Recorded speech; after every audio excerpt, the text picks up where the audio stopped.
I'm going to call this meeting to order, and we have the minutes from July 19th and July 5th. And so Joe, Steve, and myself can vote on the July 5th. I'll move we approve the minutes for July 5th. I'll second that motion. Okay, any discussion? All those in favor? Aye. Aye. And I'm an abstention. Yep. Okay, and then for the minutes of July 19th, it's Steve, Zeke, and Hugh. Okay, I'll move we approve the minutes from July 19th. I'll second that. Any discussion? All those in favor? Aye. I meant to abstain, I'm sorry. Oh, okay, we'll let you abstain. Then, moving on, we have warrants 3, 3P, and conservation number 1. I'll move we approve for payment warrant 3, 3P, and Conservation Commission number 1. I'll second that. Okay, discussion.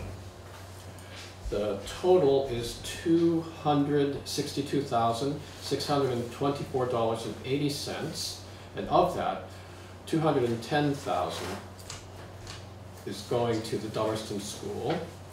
$29,217 is going to the fire station construction. We have the sheriff's monthly bill. We have a quarterly payment to the Wyndham Solid Waste Management District of $5,380. A tax sale refund, some fuel, concrete, copier maintenance, radio maintenance for the highway department.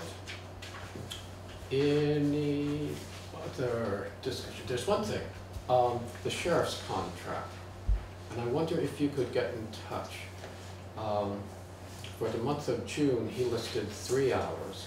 And then for this month, for July, he lists just 1 hour.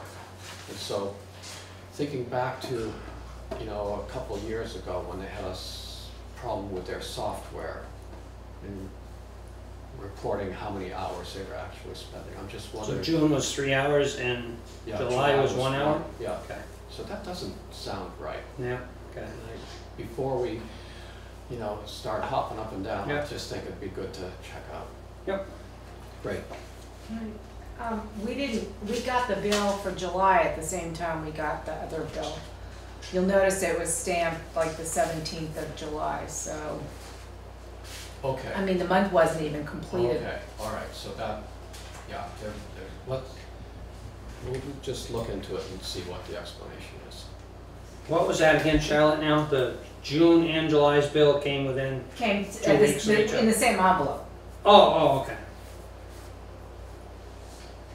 So I didn't pay the July one until after July was over, but as far as I know, we didn't get any printout for No, any hours Right. for July. right.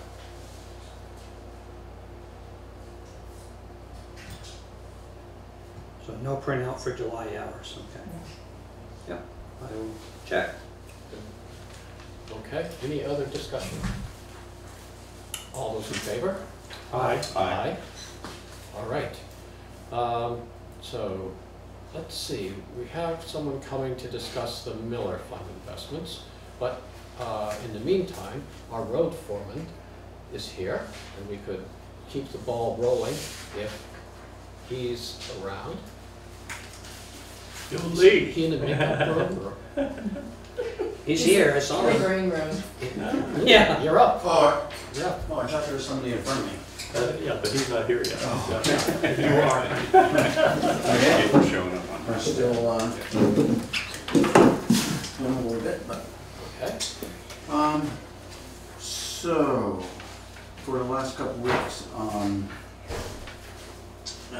people who have been on vacations, we're down to, 3 personnel again for approximately 3 weeks or more.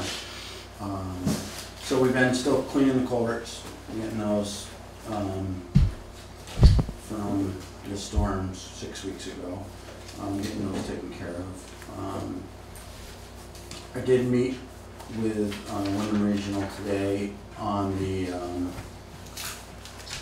that $14,000 grant where we're able to do some stone lining of ditches. And this is the same grant where they want the berms taken off. Pretty much everything armored. When we do a section of road, it's supposed to be complete. So we started looking at the north side of Mark Richards, or on Spalding, or on Park Lawton Road, on that hill. So going, for example, going down the right side, it would be riprap that side, that ditch line. The cutouts on the left side of the road, they would have to be dug out and then riprap. Keeping the riprap down enough so that they can have some sediment go out into it. Further down the road, there's a section where the berm has to be removed. And we did get permission to put a new culvert in at the top on that hill from Mark Richards, but we were going to do that on our own, not part of the grant. And then we looked at Spalding Hill Road, from pretty much from Roger Evans's up the hill to Evans Road. There's a section at the top of Spalding Hill Road where it comes fairly close to a brook that we have to, we can do there. And then on Bunker Road, from the Bunker Farm this way towards that brook, stone lining that ditch, putting in a grass line ditch on one side, stone line on the other. But this might cause some calls when we start putting stone on gravel roads, because it's definitely going to define the ditches, even though they're washed out pretty good right now. Hoping not to narrow them up a whole lot, but making them so that they won't gouge in as deep. The plan right now is we're going to rent a smaller excavator for a month, and we're going to concentrate most of our money on ditch stone, so we can get the most out of the project. You have a small excavator, don't you? Right, yeah, a little bigger than that. Okay. It's like a 75. They're still looking for one for us, but so if anyone wants, so you said you wanted a job, Get my part-time ball. job. Yeah. Yeah, there we go. Sign me right up. Charlotte, I'll do it tomorrow.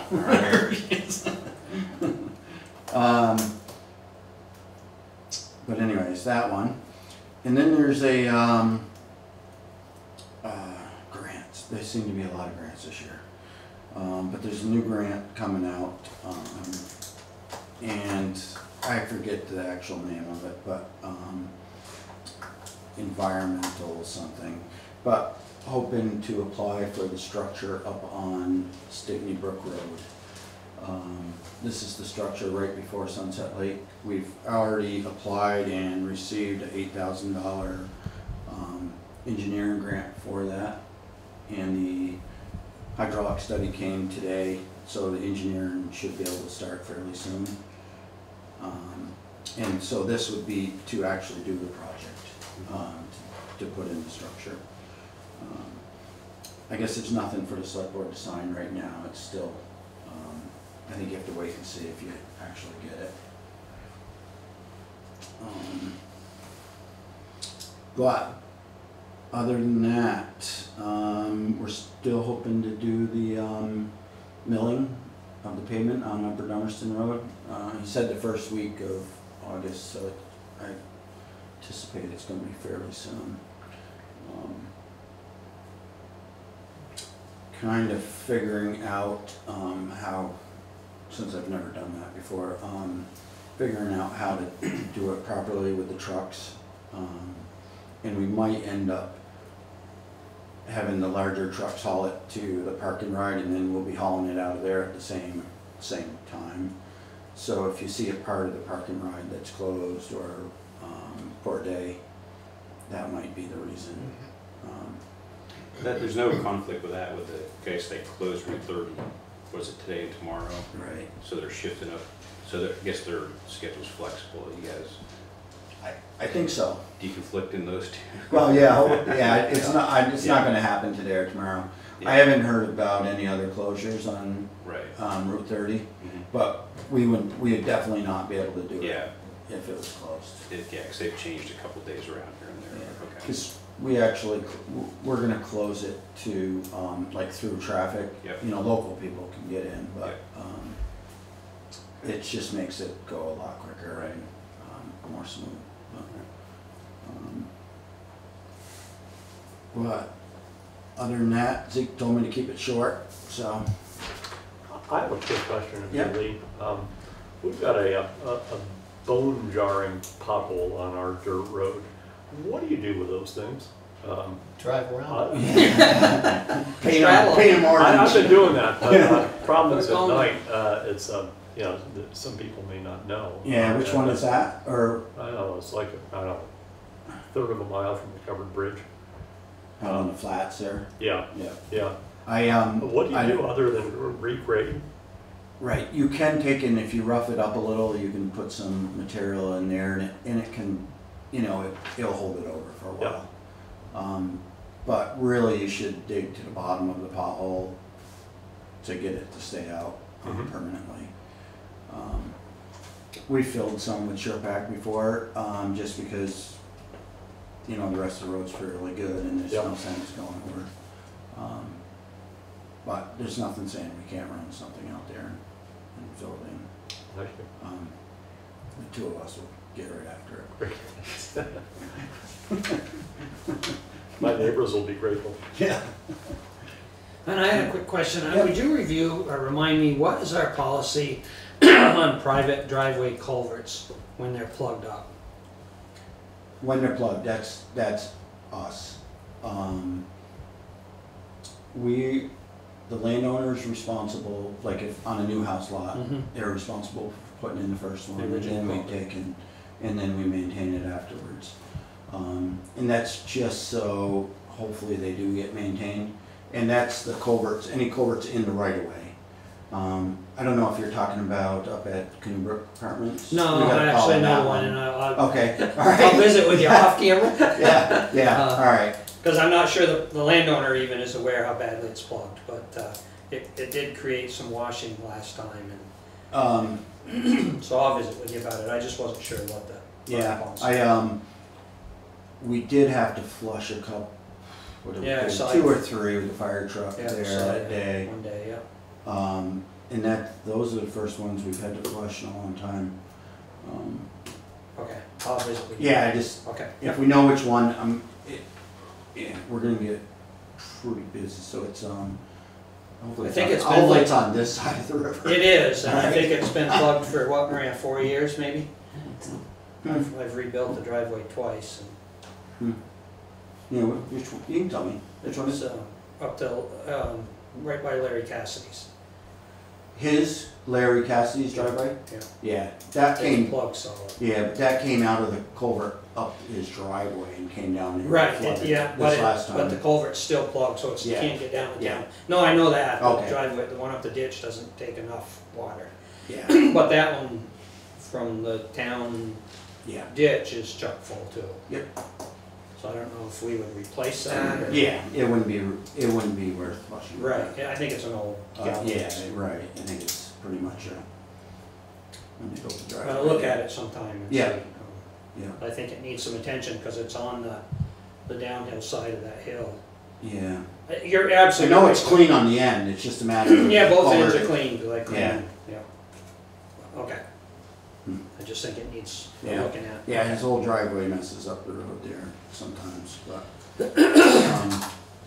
Alright, and then the other thing was, I almost forgot that grant, for the emergency grant, or did you? Yeah, Yes. we haven't You guys done it yet, already but do it's, that? No, we're we going have, to. we're Alright, gonna do okay. it next, Alright, probably. okay, yeah.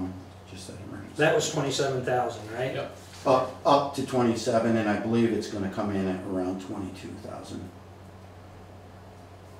But yeah, that's. So our up motion would to- be up to 20, to Yeah. accept the grant up to 27,000, okay.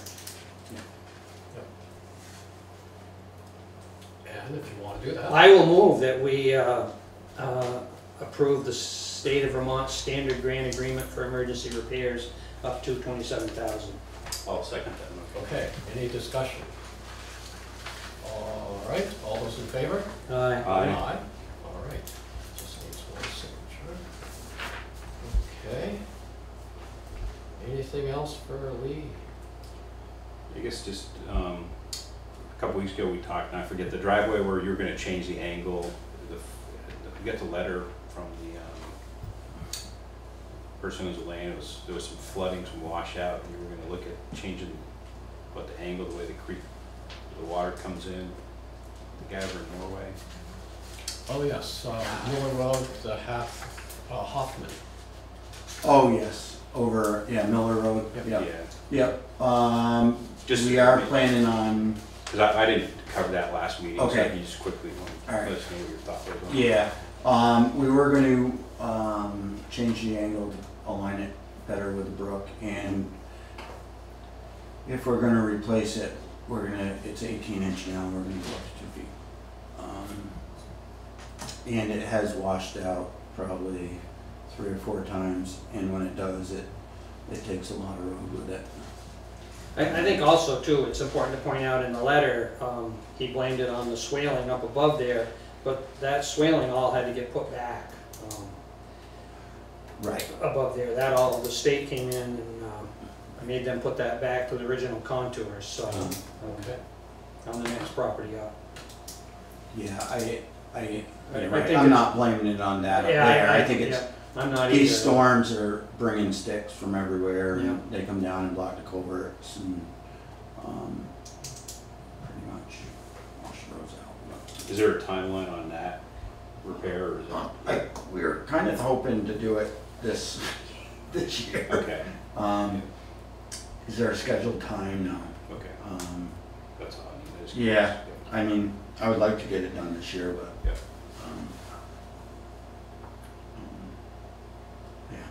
Yeah, it probably just needs a bigger culvert to begin with, because you're getting everything from Bunker Road comes down to there too. Yeah. In front of the Yeah. lots. Mhm. Yeah, it seems like it's, Natural drain basin there. yeah. Okay, anything else? Thanks, Lee. Okay, Thank well, have a you. good night. Okay, thanks for stopping by. Okay, all right, we'll see you later. All right, okay. We'll backtrack a little, and we have Jack Davidson here. We're going to talk about Miller Fund investment options. And Jack, if you would join us, I'd like to introduce you. For those that may not know you. Suspect not many. Yeah, you lived here a long time. Exactly, yeah. 40 years. Yeah. Yeah, it's been my pleasure to have known Jack for more than 30 years. Some of you on the board may know that Jack and his wife Judy lived in Dummerston for 30 years. And then Judy was the first woman elected to serve on this board, which I think is noteworthy. Many do not know that Jack is actually licensed to practice law in the state of Vermont, and I hope we do not hold that against him. As far as I know, he's never practiced anywhere. But anyway, when I started in banking 41 years ago, there were 2 principal banks in town. Jack was a senior trust officer at what we called the Competition, which was Vermont National Bank. And when Vermont National was merging with Chittenden, I guess in the late 90s, Jack knew that he wouldn't be happy working for the larger entity. And in a courageous move, walked across the street, hung a shingle, and founded Trust Company of Vermont. Seems most of his employees and clients followed Jack, and Trust Company of Vermont is an employee-owned, now managing about $1 billion of other people's money. Trust Company of Vermont does not seek the management of institutional funds such as the Miller Fund, so I thought it was especially appropriate to ask somebody disinterested like Jack to share his thoughts with the board as to my suggestions with the investment of the Miller Fund. So I will stop talking, and Jack, thank you for coming.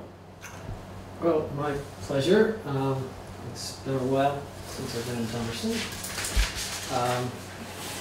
Maybe a week ago, but in any event, I'll try to be very brief, but what I understand is that you have a trust that's about $100,000, right? And the trust basically says income to be used for specific purposes. And in the years that I have observed trust administration, what I grew to really like is a concept called unit trust. And Joe has proposed, I believe, a 3% unit trust. Well, actually, what I suggested is just the investment. The money is now in a money market account yielding very little. And I suggested we put $70,000 into a stock index fund and $30,000 into an intermediate term bond fund. And I guess what I'd like to know is, do you think that makes sense? Well, it does make sense, but in the context of the unit trust. And so, okay, to explain that, because in the old days when you set up these trusts, you know, you had income. I mean, I remember buying U.S. government bonds in 1982, 20-year non-convertible 16%. Okay, but the Dow was 1,000 at the time. Now it's what, 2,000. So it's a tough choice. But now income is very low. You know, banks always in the old days would get 5% CDs. So if you have $100,000 and you just keep it in safe CDs, and they are relatively short term, even when they're long term, the rate's very low. So to grow a portfolio over the long term, what they have discovered, it would be nice to have a combination of stocks, in this case 70 or 80%, right, over the long term, and then having bonds. You know, hopefully at this point short-term bonds, sometimes longer term when the interest rates are higher, you know, government bonds for example. Warren Buffett says, what does he say to his wife?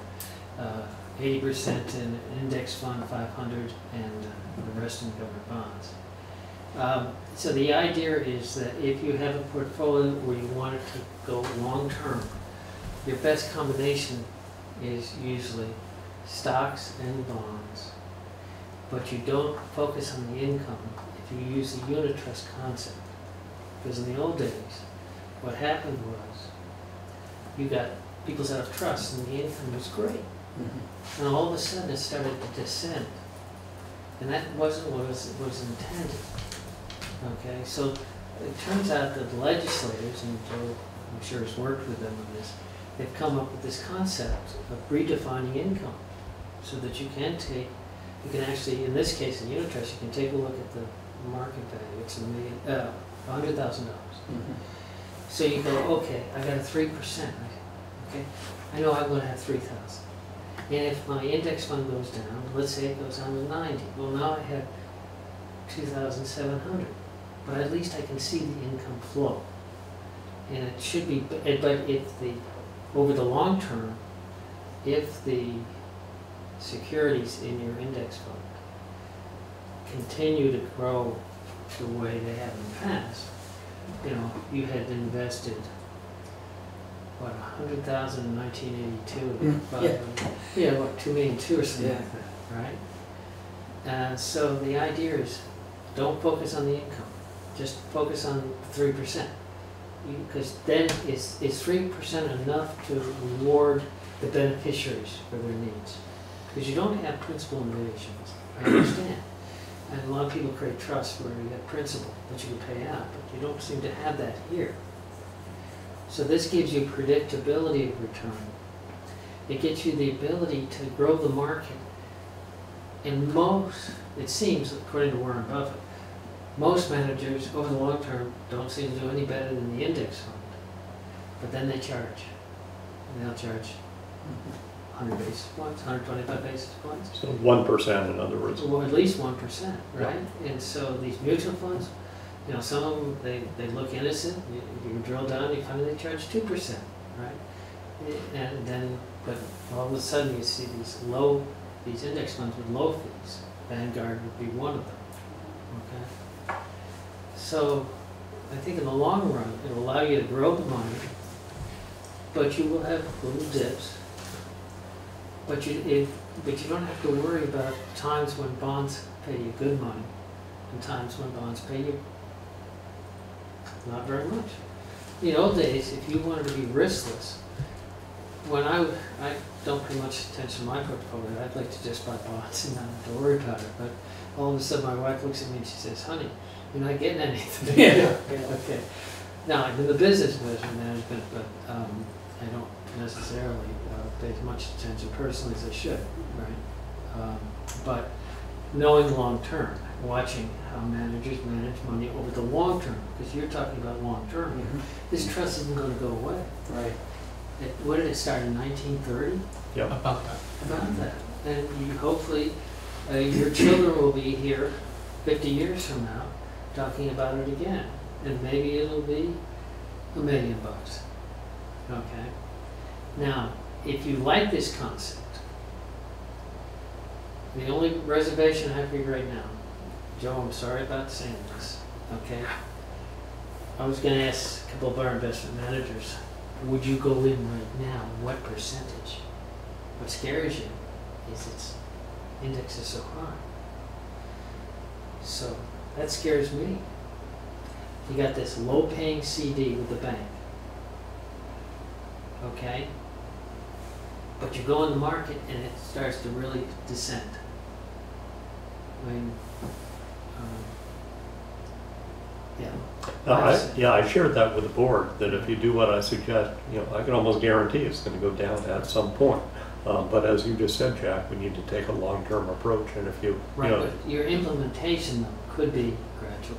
In other words, you could say, look, this is not, it's not science, it is not art, it is something in between, So rather than, let's say, start out with what Warren says to his wife, well, actually Warren's statement was to his her trust officer. You see, it's the asset allocation that is important too. He says start right off, right? Well, maybe that trust officer decides he wants to get to 80, but does he want to start with 80?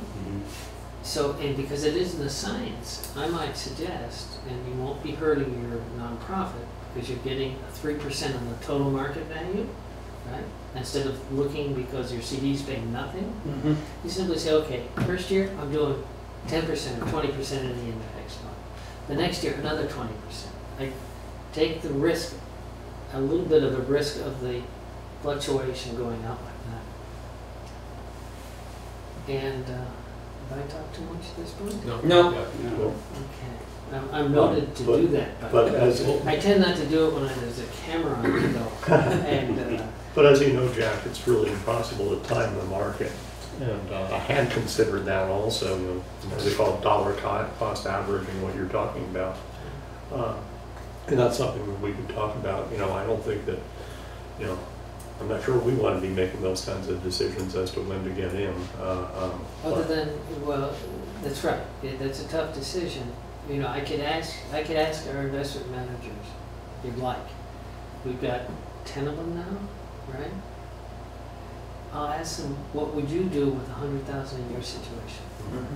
And then that's the only question I'm going to ask them. Yeah. Sure. And then let them tell you what they think. And you can actually look at each person's response to that. Okay? The reason I didn't do investment management, even though I've been responsible for investment management, Joe, you got into the business about 74? 76, yeah. 76. Well, in 1970, the Dow was like 1,000. And actually, in 73, it was 1,000. Then, by December of 74, it was 577. So you got 100,000, now you got 57,000. Then, about 5 months later, we're back up to 85, basically 850. But it took till 82 to get back. Okay. So I'm walking down the street, and our company didn't buy an index. We just bought stocks, and we bought. There's a special phrase that we use. So we bought this one guy, Avon, for 130. It went down to 30. and I crossed the street because I didn't want to look at them, because I felt so guilty. And then I just said, do I want to be an investment manager? Because you do have periods of time where it can become very stressful, okay? That's why I like the unit trust, because if it goes down 10 or 20%, what we see is the income goes down, but it doesn't plummet that far, okay? So the focus is the income stream, because that benefits your charity, okay? So what exactly is unit trust? I'm sorry, I missed Basically, it's just, what you do is you look at the market value and you say, I've set it, so every year I pay 3% out on the market value. Because they allow you now to define, they can, if Joe carefully looks into the statute, I'm sure, I'll tell you that you can do it here, right? That they allow you now to define income as 3 to 5%. So what you do is you might say, every year I'm going to do 3%, and I'm just going to look at the market value. Because when you look at the market value, you don't get as scared. You're not as scared. You invest $100,000, all of a sudden it's $80,000. That scares the hell out of you. But if it's $3,000, now it's down to 4,400. And that's not, that isn't as disastrous, because the charity, your focus is on the charities that are getting the money, okay? And you don't have the latitude of having to evade principle, okay? And what's nice, Jack, also is we've already met with a school nurse, and we'd be able to tell her, well, this is how much we have to spend this year, and she could plan disbursements accordingly. One thing I spoke with Charlotte about briefly that I don't know, this has just been, I guess it's in a bank account now with the town's tax ID number.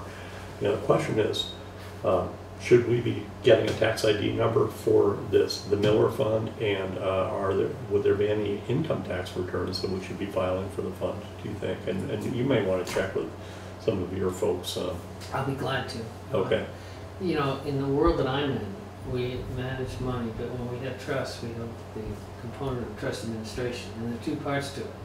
One is the accounting piece that Joe addressed, that what is income, what's principal. And so the laws have changed to make it work better. But that gets pretty complicated. Then you have the tax piece, and that gets really complicated. I'm still trying to get a refund from the IRS. I call them every couple of days, I can't get through. But I'm glad it's a refund I'm going after. I have to owe them money. But and so that component, I'll take a look at it. I think you're sort of free from that type of, but I'll take another look at it, because you've been doing this for years. Okay, and you've had some supervision of your books by others. So, but I'll be glad to take a look at that component. Perfect. To just see in terms of tax identification numbers and things like that. Yeah, when we, if indeed we do go to one or more mutual funds, the question is, that's one of the first things they will ask for is, what's the tax ID number? Right. Yeah, and because and the other thing too is how to create a fund. There are ways that you can create a fund, meaning that right now on your books, you do the books yourself. Correct? And so you've got a CD here, and you've got a CD there, and somebody does the allocation. Now, when you go to a fund, you could try to separate it and have a fund, let's say, with Vanguard. Now, I'm not sure how Vanguard handles the bond side or the investing with the local banks. And by the way, local banks, you can get some interesting deals with local banks. You can go to Brownwood Savings and Loan, and you can ask for a 5-year CD, but you don't want to be trapped in a 5-year CD if the rate goes up. But after a year, you cash it in and take a penalty of 6 months. Well, last time I looked, a 1-year CD, pays less than if you did a 5-year CD, you cashed it in the first year and you had a 6-month penalty. Savings and Loan also has another type of program where you can once over the 5 years increase that interest rate. Okay? So in our company, we'd like to favor, to the extent that we can, even though it's administratively a little more complex, to favor the local banks, so the money stays here, it doesn't get exported out of the state. So we deal, and locally we deal with Brattleboro Savings and Loan. Nothing personal to People's United. We do have one account with Key Bank, but you know, since they all left town, we decided to stay with the ones in town. I'm about to do a joke and I better shut up. So. Well, what I told Charlotte, what I thought would be easy is we could just set it up with a Vanguard, for instance, and they could just automatically transfer the interest, or the dividends or an interest right into a local bank account, so there wouldn't be a lot of bookkeeping involved. Doesn't sound like there would be. I just never, you know, bothered to look into it carefully until one day a relative says, "Can you help me?" I go, "Gee, I don't know," you know, because in the system we have, once the money comes into us, we have a system that we know how to handle. But there are other systems that don't require you to come into a trust company, because in the trust company it's designed more for trusts and the special accounting and special rules. Okay. So I hope I haven't talked Just about just one quick question. So with this, the unit trust, if I understood it, so if you say you can identify the 3 to 5%, I Right. guess it was. So would we have to identify an amount that's the principal that we can no longer essentially touch? I mean, even though you take the 3%, and well, see, because there's, I guess, I don't know, I go on just to make hopefully it makes my question more clear, because, you know, like I was looking today in 1975, this balance was like $8,000, you know, so at some point it's gone up and down, and if we were gonna, you know, do this tomorrow, we have to say that, you know, 80,000 is, or 100,000 is the principal, and then we truthfully could never draw into that. well, what you do is you take 100, then you draw out 3,000. Yep. The 3%. At 3%. Now you got 97. And hopefully, if it goes up, Mm-hmm. or the income comes in, the real income, Right. not the hypothetical, it'll still be 100,000 hopefully at the end of the year. But you couldn't take more than 3% or 5%, whichever. Well, whatever you choose. Yeah. The dilemma that you have is that your trust, as Joe points out, he had to live in the world of trust world. If your trust doesn't say principal, then you violate the trust. Yeah, I guess we'd have to figure out what is that principal amount, because this has been going on since 1932 when it was $12,000, you know. Well, Yeah. right now, it may not be that complicated. Just look at, you find out what is in the fund now. Mhm. And you say, okay, on such and such a date, we'll freeze it, and every That's, year, we will take a look on this particular date what it's worth. okay. And we don't have to expend the $3,000 if I understand the original bequest. We don't have to spend the interest that it generates in a No. year. No, So- I think when you read, yeah, just the intent was not to spend beyond Right. what it. So if we set it at 3% and we only had requests for $800, we don't have to expend the $3,000. Right. Right. But- What happens if we have a application that comes in that's for 20,000? Can we take 20,000 out of that account? I don't think Sounds we like should- the 3% Once you identify is the it. principal, you're, Ties us. that's it for life. Yeah, and I mean, I can't imagine we would have a $20,000 request for, you know, Right. for one or more individuals. What I like about the 3%, as opposed to 5, is I think it's sustainable. Yeah, because hopefully you're gonna make more than 3. Right, yeah. So you got the 3 going out, and then you got, We hope the value keeps growing in the he's going fund, up, right? what was Yeah. last year 10%, let's Right. say. Mhm. Right, so you got 7% growth, and the charities hopefully are happy with your 3. Yep. And, that means too, that now you have 107, Right. and 3% off of the 107 that you know you can give out and not have to turn somebody away. Yeah. That's the key. Mhm. It's terrible to turn somebody away when they need it. Now, what happens if you have a situation where you have to be creative? There are ways sometimes you can help, but you don't want to start the hypotheticals, okay, at this particular point, okay? But I've seen situations where a person was supposed to get the money at age 35, but they needed them age 32, right? And so sometimes what we do is say, okay, we're not entitled to give you the principal till you're age 35, but you're buying this house. So we'll loan you the money and give you the loan. So there are times where trust officers who are boring and have no creativity can use some imagination. Unfortunately, you've got a guy here who can do that. The problem we have, we are elected to terms of 2 or 3 years, and sometimes we're reelected.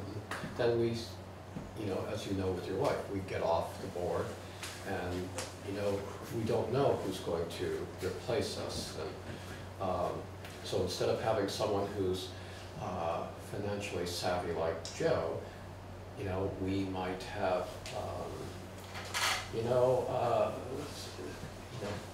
someone who is a dog trainer or something come on board, or Yeah, my thought here was, how do we take care of this in the future? what I proposed is something that I think we could just do and forget about. Which is what the 3% is doing. Yeah, yeah. My concern to that is if there is some real disaster in town and we really need, rather a sickness or a natural disaster or a fire that burns down whatever. But I think those investments could be sold. And I think that these are just guidelines that we're working under. Or we don't have to identify the whole 100,000 as Yeah, the right, principal. yeah, We could which I put like Jack's idea of. 70, 80,000, Okay. put 20,000 somewhere else, and then take the 3% off the 80,000 and still have a baseline, 0.18%, you know, savings fund. Right, so I think we have alternatives, and it's not an all or nothing, 100 or whatever. So Charlotte, do you have any questions?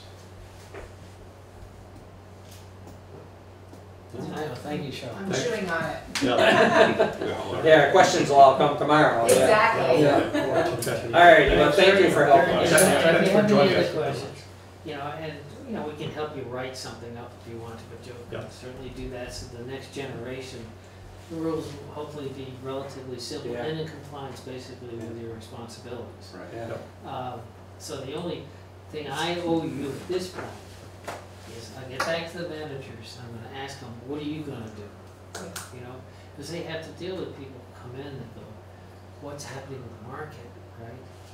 And if they come in with a lot of securities already in the market, or they come in cash, sometimes you have to look at each, in your situation, it's all cash. Right, yeah. And so that's the question that I would tend to them. Okay, don't assume that they would do the same thing if you walked in and you had low basis stock. Right, yeah. Okay, Yeah. because with low basis stock, they might want you to hold on to it because they don't want to pay taxes. Yeah. Those are other factors that come Yeah. in. Great talking to you. Yeah, thank you. Oh, your time. Thank you very much. Thanks for your time. Is there any way we could not put this stuff on camera? I'm sorry, we got you both sides. Oh, no. Thank you. Thanks, Thank Jeff. you. Thanks. Okay, we've got more discussion about the Miller Fund later on our agenda, if you want to. So let's go to correspondence for information. Anything there that you want to discuss? Zoning letters to Green Mountain Camp, the directional sign. You guys all put the letters in the folders there. So I talked to, I ran into Billy the other day, so she wanted to talk about that. And so there was a long-term, they had a sign out there for a long time. The zoning administrator had been notified, so that's not in accordance, you know, with obviously our zoning bylaws and directional signs or state requirements. So she took it down, and what she did is asked me, they're gonna have a 100th anniversary for the camp, I think, on the 11th and 12th. Then she wanted to put the sign back up to help people come in. So you can have a 24-hour sign. So Roger's gonna send her a letter and email to let her know that she can have a 24-hour directional sign up. It'll go up for that anniversary and should come right back down. So just to clear that up. If Good. anybody has any I questions. think there's a yard sign sale down there right now on a property that I think has been for tax sale, but anyway. Mhm. Good, thanks for doing that. Anything else under there? We don't have anything under correspondence for discussion and action. Under new business, we have Social Services Committee appointments. What would you like to do with that?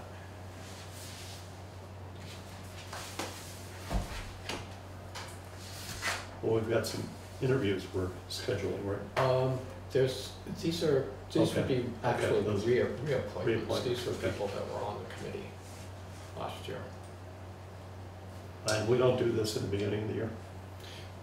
For some reason, these people, didn't get back to us. They Okay. didn't, and we realized we only had one person that we had actually approved to be on the committee. Well, I guess, if we need a motion before we talk about it, but I guess the discussion needs to be, do we need the committee any longer? And I think before we maybe vote to no longer have it, maybe we should, invite Cindy or who's ever the head of that committee in so she can be a part of that discussion, but as opposed to doing it like maybe here and tonight if we wanted to, but I would not be opposed to disbanding the Social Service Committee, so. Yeah, and if we're gonna, my feeling would be if we're gonna have that discussion, it would be a shame to appoint people tonight. I would maybe table that till we have our discussion. Table appointments till we know. Originally, we had asked this committee, because we were getting so many requests and we wanted to be sure that the money was benefiting Dummerston people, that the committee was charged to making sure that who we donate to was helping our community. And then helping us sort through the requests that we had. And I just wonder now if we've gotten to the point where we can handle that again. Yeah, I think it used to be, once you petition to get on the warning for town meeting, then you were just automatically, went on the next year's warning. And then the committee was set up to look at, these different groups and see who was providing services, who was providing the most service to the town. And so they sort of winnowed through it, and the select board at the time didn't, have the, farmed it out to this committee to take care of that. I think I myself would not want to take that task on. I'd rather farm it out. But then, the question whether, what's the future of the social service budget? It's, I don't know, we can discuss it at a meeting.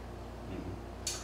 And I would like to get, that proposed policy at some point on the schedule here, maybe next month, about how we address the increases, where they're gonna be automatic increases. I don't know if we actually, I have our old policy, I don't know what we have in place, but, we had that draft policy that talked about increases, and if you want, level funding's one thing, but if you want an increase, then it's not just an automatic increase just because you're already on it.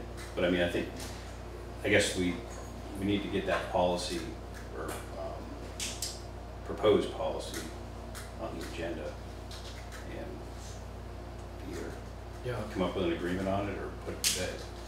I think let's see, we get an insurance bill, or we know we're going to get a certain insurance bill, or we know that we're going to commit to wages at this amount. So those are non-discretionary sort of spending. The social services budget that we have is, somewhat a discretionary. And so we can, the past couple of years, we've let the Social Service Advisory Committee allocate an amount to be spent. So we could say, this is the amount that we're going to spend, and this is how we'd like you to, divide it up.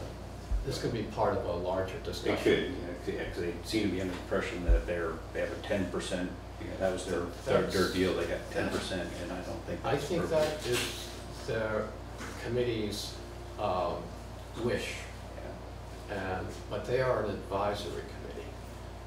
And to do the legwork for the select board, who's actually drawing up the budget, so. And we asked them for a number this year, and they came in above that number again this year. So, And I would like, and I don't know when we would have time, or I would have time, but I would like to research how many opportunities there are in Dummerston for people to donate, or how many programs we have in Dummerston that are helping people already, that are in the community programs. I think you'll find that there's a lot of programs out here already, and I'm not sure if we're benefiting by just deciding to tax people so we can feel good about giving this money to somebody. I would rather see the people that are doing the work locally, and there's a lot of organizations that are trying to help people locally. And so I feel like that's part of the equation that we don't ever get to balance with. We just get the social service requests, and that's what we look at, when in reality there may be a lot of fundraising and where people donate because their heart wants to donate, not because they're taxed. And they can donate to the whether it's donating wood, to the wood program that they have, and there's just so many things that are going on in Dummerston that I personally am against taxing people to give the money away. and I think we have time. I would like to look at the proposed policy, and then, we still have several months before the requests are coming in. I mean, I appreciate these folks now stepping back up, to ask to be reappointed, but I would, I'll make a motion that we table the appointments to the Social Service Committee until a future meeting. I would second that. Okay, discussion? I think we've had a lot of it, but I'd like to, first of all, go over go ahead. No, you finish. Okay, I would like to go over the proposed policy, social service policy, and get that either in place or whatever, off the table before we, and then at that point, we'll kind of have an idea how we're going to go forward with the social service committee for next year. Do you recall that we have a policy? I don't recall having a policy. I don't know that. So maybe that's why the only one we have is the proposed policy that I passed out a couple of Okay. months ago. Yeah, because the original intent, as has been said 2 or 3 times here, was to just help the select board to do the investigating on all these people that have requested money from the town. And we were looking for support to help us make the decision. I don't remember a policy other than we discussed maybe having one, but I don't. So I think the way it works, is we can, there can be a motion to disband the Social Services Committee, but all of the groups that got money last year won't go away. They will be, because they were given money last year, they'll be on the warning for this coming year. And then, they will request money, and rather than the Social Services Committee saying, well, instead of, they requested $300, but we really think they should get $250, or they do such a great job, we'll give them $400, or we'll just have on the warning whatever they have requested, and then it will be up to town meeting to decide whether to spend that money. That's how I think it goes. But I could do some more looking into that. I mean, I thought the request came to the select board and then we made that decision. Yeah, they don't have to. I didn't think they had to be on the warning. Yeah, they're automatically on the warning, isn't that our? But that would be, if you felt that's, you might want to check into that. Checking. Yeah, I do too, yeah. Before I said no, I'd check. But I guess my question, if I understand correctly, what's the difference between, even if let's say the Social Service Committee was disbanded, we would do the same function they do. We would get the request and we would say, yes, no, less, more. They're not just automatically gonna get what they request, because we would be making that decision as we line item the budget. We'd be doing the same function Yeah, that the let me- committee is, Yeah. but we because could- we don't have a policy in place at the time, I don't believe that just because they were on last year's, I mean, the policy that I propose, or the one that's out there right now, says any increase requires a petition for an increase, so there's no automatic increases. I mean, you can, if you look at the VLCT template, you can do that every year. Anybody who puts in, you could, part of your policy could be, you require a petition to get on the warning for your requested amount of money. Unless I'm missing something, I don't think we're I'm not boxed sure. into anything here. Okay. Right, because it could have been requests that came to the committee that didn't automatically go for a warning because the committee didn't approve them. Mhm. I don't know, that would certainly be worth, because I would not want to get into that at town meeting, that, whoops. Yeah, yeah, so. That would be worth a call to VLCT Yeah. and, I guess, maybe, how's that, what's the question again? if, The if what, question is, are they, groups that have gotten money automatically, do they get, can they just be on the warning without a petition? Because they have, historically been on. I don't think you can require them to have a petition to get on. That's the template that I was using, actually, that requires a petition Okay. to get on. You could make it yearly, so every year, you could say, whatever, X charity wants $500. It's our policy, so it could be, you need a petition every year to get on there, to get your $500. Once you have one petition and make it on, you can just stay on, throughout the future at 500. Or you could say, well, you can't have an increase, you can't ask for 501 unless you put in another petition. I mean, it's how you write your policy. The way we do it now is we just get a, line item, 10 charities, $100 each, $1,000. I mean, we just, in our budget, when it goes for the vote, it goes in as just a line item, $1,000. Right. Now, anybody could say, I would like to scratch, line Yes. 1 or line 2, Right. but you can't add to that. If it's correct. If it's not in it, you can't add it, but you can take it away. I'm not sure of that. I don't, Okay. and I'm not sure you can take it away. You could say, we don't want to donate to this charity, so we can ask to reduce the budget by the $100 we are going to give them, and then they would charge the select board. But we would not have to do that, it would be my understanding. They can't specifically line item. In the town budget, you can, in the school budget, you can't. That's the way I understand it. Right now, there's, charities are listed in the budget, proposed budget. So from the floor, a motion could be made to increase, decrease, or eliminate, Yes. or add something that's not there.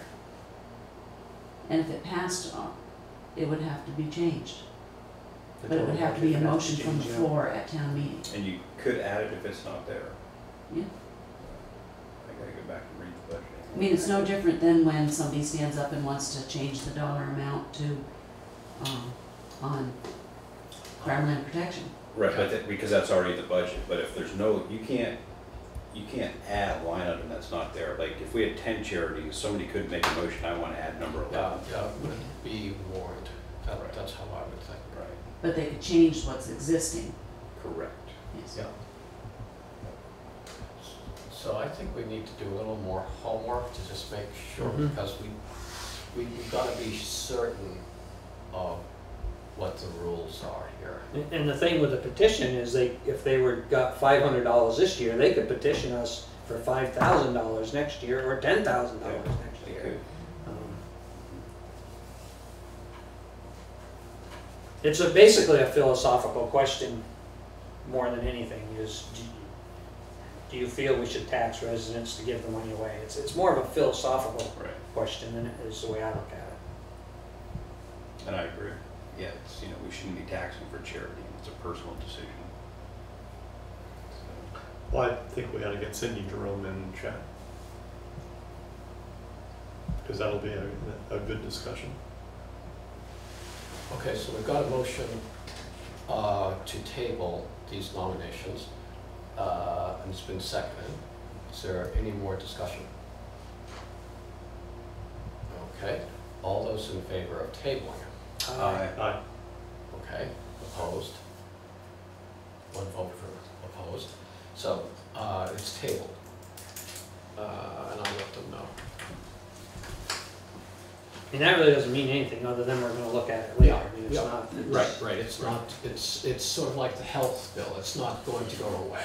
Yeah, yeah, although we should read it.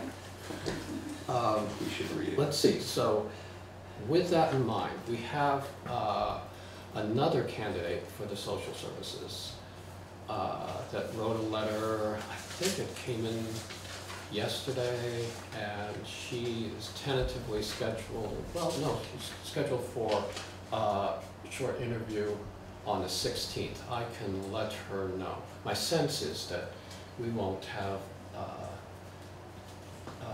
a decision before our next meeting, so I will also table that and let her know that we're just postponing that. Mm-hmm. Okay. Let's see. Oh, the hazard mitigation plan that,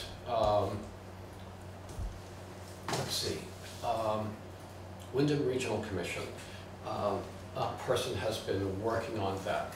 It's, right now, the rough draft is a 65-page document that has sections that refer to Marlborough Fire Department's response time and, you know, things that are obviously mistakes. Many of it have been identified but not taken out. I think she would like to come and go through this with us at our next meeting, and, you know, my feeling is that that would take a long time, and maybe not. You know, that we would have other things on our agenda also. So I'd like to, with your permission, set up a time during the day when, you know, we might meet with a member or two and go over, you know, clean up this draft and get it to more of a almost final draft, that then she could come and we could go over it, review it ahead of time, and then approve it at, you know, or discuss it at one of our meetings, and not invest, you know, everybody's time. What do you think? I think that's a great idea, but I also think that Wyndham Regional or somebody, or we hire somebody to print out hard copies for us. Okay. I don't sit in front of the computer and read 65 I pages. think we could get some copies made. I got my copy from here, so. Okay. So we'll get. Sure, you could have got them for all of us. I just said, I can't read this, and next thing I know, someone was handing me a printed out copy, so Okay. that was fortunate. So will you get us all copies one way or another You then? want I a mean, copy? that You want a certainly, copy? Sure. Okay, I'll get some copies made. I mean, it's pretty hard to review 65 pages unless you got them in front of you to review. And I don't It's sit hard in to front of a review computer either. that long. Yep. Okay, so we'll get some copies. Do you want to go ahead and try to set up an alternate meeting? And I think the pre-meeting, like you were talking about, is a really good idea. we'll just say, okay, does, you know, Tuesday at 3 o'clock work for anyone, and we'll see who can come. As long as we have one or two people, Mhm. that sound good? Sure. Okay, great. And we'd have the printout ahead of them so we could review it to make, so she would be aware of some of the things we thought were Yeah, ahead of time that needed correction. okay. Okay, so Yeah, that's I think that's a good idea, Right. rather than we sit here Right. some Yes. evening and go over it, yeah. Okay. Hopefully it'll be a rainy day. Yeah, schedule that on a rainy day. A rainy day, yep. Okay, want to move on? Please. Okay, Miller Fund Investments. I guess I'd be glad to take the lead. When I introduced Jack, I said that one of the reasons I wanted to get him here is because they don't seek out institutional funds. And I thought I would sort of tell you why that is. It's just because they don't like dealing with boards. Because boards, you know, would? because boards change, and you touched on this, Zeke, and people have different levels of experience in these matters, you know, with boards, and you know, I can tell you for a fact I'm not always going to be on this board, but what I was hoping to do is set up something that we can kind of forget about, remember what Jack said, that he would poll his 10 investment managers as to when to get out and when to get into the market. I can almost promise you he's going to get 10 different answers. And as I said, you just can't time the market. And you know, over the long haul, stocks have done substantially better than bonds and CDs and the like. And you know, unfortunately, the Miller Fund has been kind of neglected, and we've got $100,000 sitting in a money market account yielding practically nothing. And I think we have an obligation to make the money work harder. I kind of regret that Jack took the unit trust attack, because I think that it kind of confused the issue. I mean, you know, the reason I brought this up is, you know, really to, you know, how are we going to invest this thing, not how much are we going to take out of it. And what I suggest, and I'm willing even to make a motion, is to, you know, I suggest that we put $70,000 in the Vanguard Index 500 Admiral Fund, $30,000 in their intermediate term bond index fund. The Dow hit an all-time high today. I promise you, it's going to go down at some point. I'm not going to lose any sleep over it, because what's not going to go down is the income. You know, the income is going to be, you know, dividends and you know, when bond prices, when interest rates go up, bond prices go down, but the income doesn't go down. And when stocks prices go down, dividends don't go down. So income is going to be relatively steady. And what I've suggested is like a 12-fold increase in the income from the Miller Fund, you know, by investing it as I just said. I would, you know, notwithstanding everything that Jack said, I would jump in the market tomorrow and set this up. And, you know, as I said, I can help Charlotte with this, so that income goes every quarter, you know, gets deposited straight into a bank account, and we wouldn't have to worry about it. And my concern really is just that, you know, the other three of you are all going to have different opinions on this, and we're never going to be able to come up to a consensus. So I guess I will just go ahead and I will move that we invest $70,000 in of the Miller Fund and the Vanguard Index 500 Admiral Fund, $30,000 in their intermediate term bond index Admiral Fund. And that is my motion.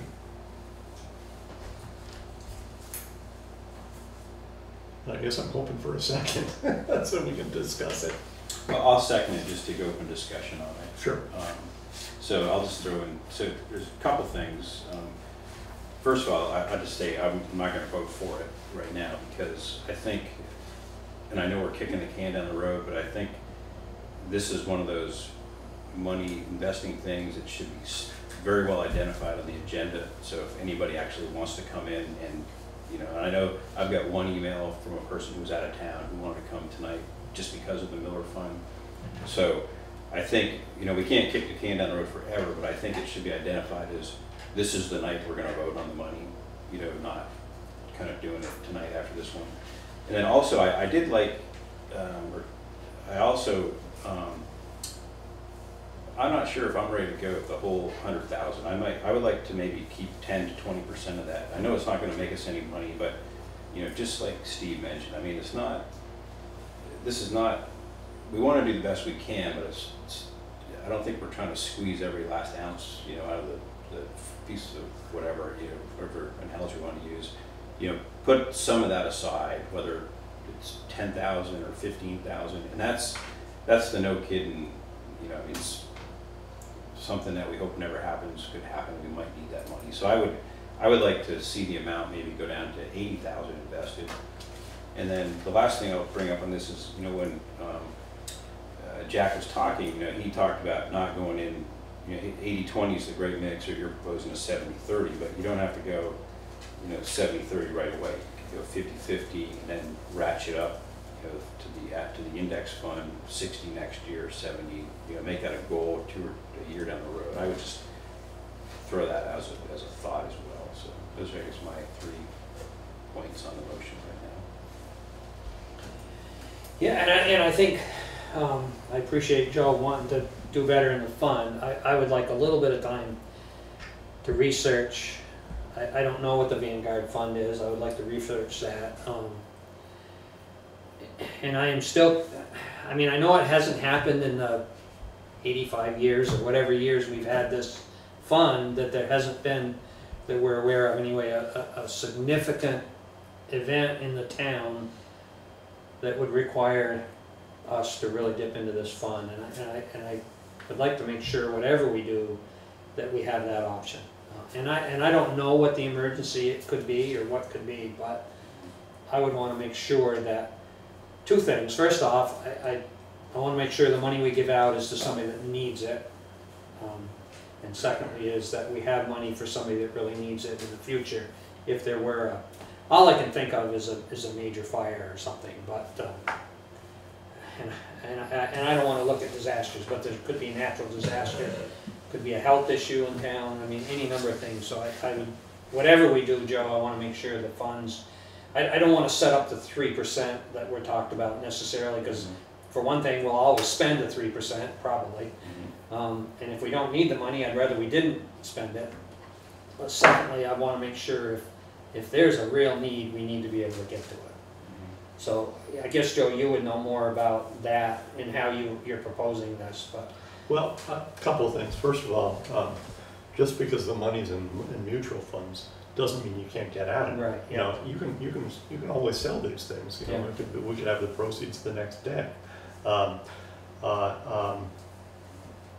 There was something else that you just said that I wanted to comment on, Steve. And it just, you know. Join the club. It gets worse. As you get older, that happens more often. Yeah. Oh, God, what was I going to say? Basically, I was just making sure that we could get to more funds, which you've addressed. Yeah. I would like to research the funds. That's what I was going to say about Vanguard. I'm not familiar with what Vanguard is. I mean, they are, you know, the dominant low-cost mutual fund in this country. They're out of Philadelphia, and John Bogle, you know, was their chairman, and what he promoted, you know, going back decades now, was not trying to outdo the market. He says, you know, you're never, especially after you pay commissions and management fees, you're just not going to do as well as the overall market. And they have just been inundated, you know, especially within the last year. I mean, they've, you know, it's not much of an overstatement to say that they've, I want to say they've almost doubled the amount of money that they've taken in. Jack touched on this a little bit. They charge, you know, whereas, you know, the trust company and most mutual funds charge, you know, 1%, you know, maybe 2%. They charge 0.04%. Okay, it's almost nothing. And year in and year out, they do better than 90% of everybody else. And the other thing that they don't do is, and not that this concerns the Miller Fund, but they don't generate a lot of capital gains. And that's something that individual investors have to pay taxes on. But because they're not, you know, because it's an unmanaged fund, there's not a lot of, you know, commissions, there's not a lot of gains, you know, that the fund holders have to pay taxes on. So it's just, I mean, it's, you know, there's been just a realization in the investment community that, you know, we're not going to do better than the market, so we might as well just buy the market. And that's what I've suggested. Okay. So I also agree with you. There are some people in town who, you know, the Miller Fund is it's a really important issue for them, and so I think they deserve to have a say.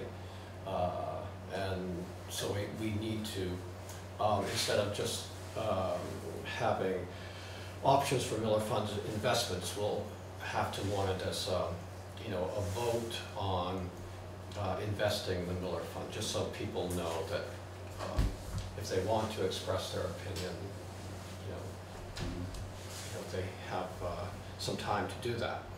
And then I appreciated Jack coming in tonight, and I'd like to hear what he was going to get back to us with some ideas, so I'd like to wait. So I think we're close, but I just would like to, you know, table your motion for Fine. a while. Mhm. Not long, not. Yeah.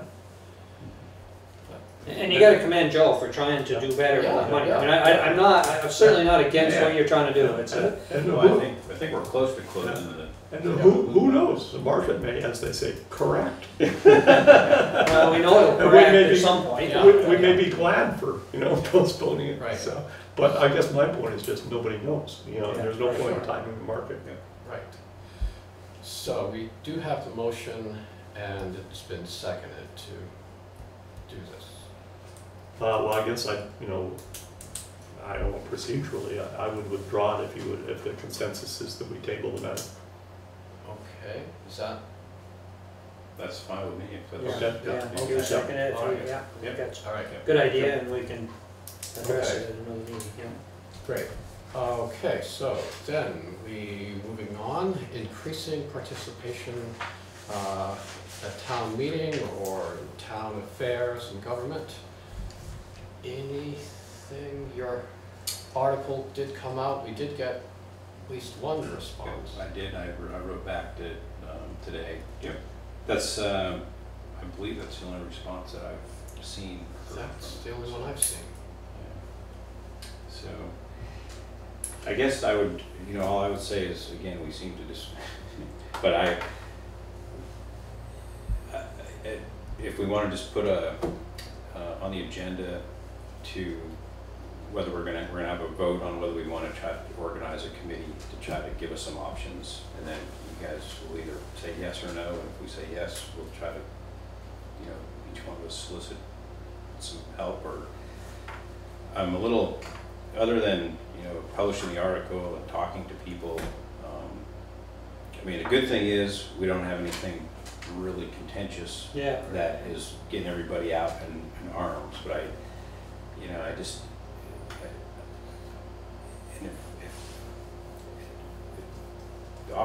it just doesn't seem right that we got, you know, such a small percentage of people. There's got to be ways, whether it's Saturday up meetings or to lead things in. I would like to see us move forward on at least getting some smart people to give us some thoughts, and then we can either put them out at this town meeting, you know, 2018, or we can, and that's probably the, you know, realistically, that's probably the best timeline we can go on, you know.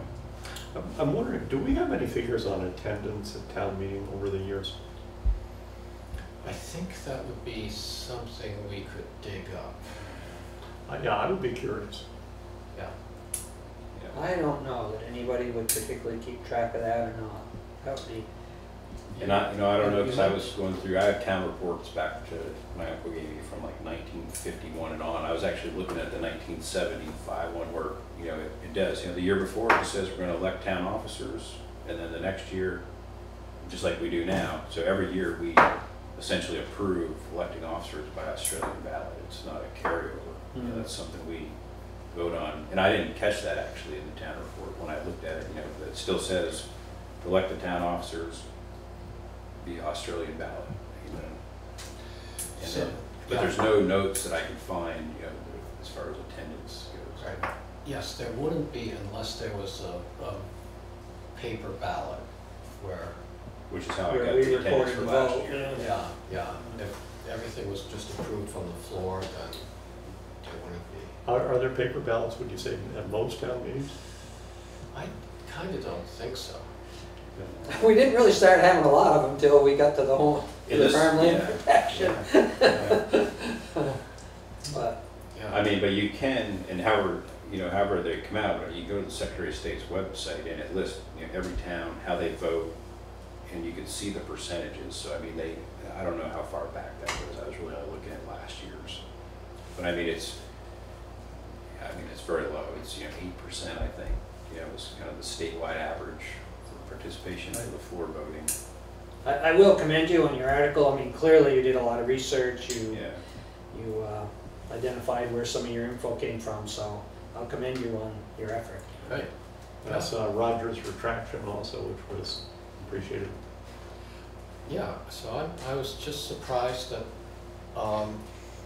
you know, I thought I'd see my computer start to smoke, you know, but we only have heard from that one person. So No, I guess I was gone, I think, when it came out, but yeah, I just heard the one, and I actually missed it, I guess. I didn't realize it was going to be on page 2, so I didn't even think it was in the thing initially. I was flipping through there, but I don't know. So are people really reading the news? So,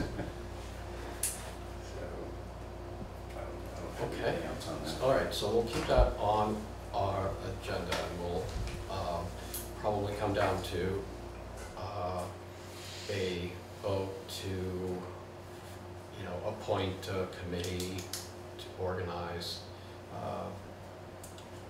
you know, or to look into ways to increase participation.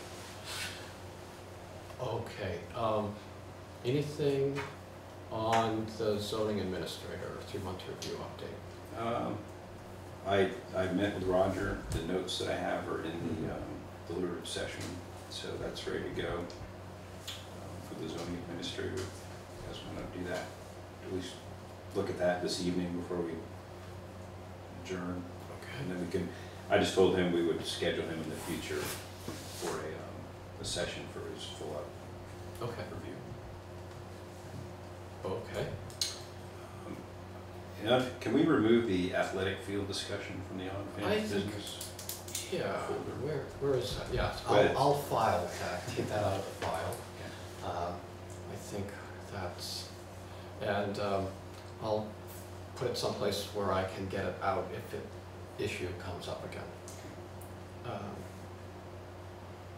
Okay, any other business? Let's see, there was an error or in the views, the article on recycling at Wyndham Solid Waste. There is no $1 fee if you're just going there to recycle. So apparently the article states that you pay $1, but no, if you have a sticker, a permit, then, and you're just going to take recycling there, then there's no fee at all. And I will say, I did actually just enjoy pulling my recycles out to the end of my driveway last week and have them picked up. Yeah, I dropped mine off at your place too. Does anyone have experience with traffic concerns at, you know, recycling at Ferry Road? I'm sorry you asked, because I'm trying to keep my lip zipped, but it is pathetic down there. Okay. I have had so many people complaining to me, the attitude of the people working there. I've been going to get a hold of Michelle, because it's the attitude of some of the people there is really poor. It's very congested.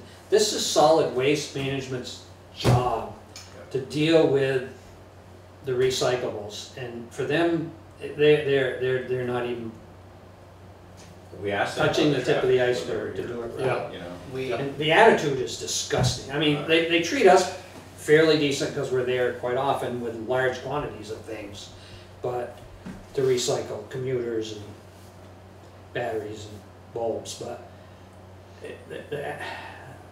I mean, I've had people just irate of how they were treated down there. I haven't gone, so I don't know. It's a mess, and I'm just sorry that the management couldn't foresee some of this and get some of this set up. This is what we have the district for, and I want to talk to Michelle. I'm sorry you asked Joe, because I was going to be quiet about it. I don't want to talk to No, Michelle. I mean, I think But people are irate. I mean, it's Yeah. just, it's, Even with the recycling, you know, the town of Dummerston's paying $21,520 for this fiscal year. Yeah, And, you know, part of that is an extra, you know, just under 5,000, you know, for this, let's see, the transition period. Yeah. And so, the stories that I've heard have not put them in a good light. no. Primarily traffic, is that the problem right now? Traffic and attitude, yeah. Yeah. I mean, Traffic's been terrible. quite often you pull in there and there are, you know, 8 or 10, 6 or 8 cars trying to deal with their Yeah. recyclables, and I mean, I will, on the upside, they are making a beautiful compost product, just down the road slightly, so I give them credit for that, but, Jesus, there should have been some planning done on how they were gonna deal with recycling when they knew the recycling was gonna come out of all these towns. Right, and the traffic was gonna I mean, increase. when they knew for 6 or 8 months, I'm sorry there wasn't a plan put together to. And I think it's frustrating the people that are out on the front line trying to deal with all this when Mhm. it hasn't been set up. Geez, Joe, I wish you would have. Well, these are the folks, the same folks that told us recycling would be free, Yeah. after we set our budget, right? Yeah. So, okay. Well, I sort of hesitate to ask if there's any other business or. No, you had said it'd be a short meeting tonight, and All right. once again, you didn't hold your word. Okay, any executive session? Do you want to talk about the paper I put in there for the zoning administrator? That should be done in executive session. Yeah. That's Okay. right, yeah. So do you Okay, wanna- so, let's, I'll move we go into executive session for a personnel matter. I'll second that. okay. All those in favor? Aye. Aye. Okay, we'll make no. No decisions, right? Right.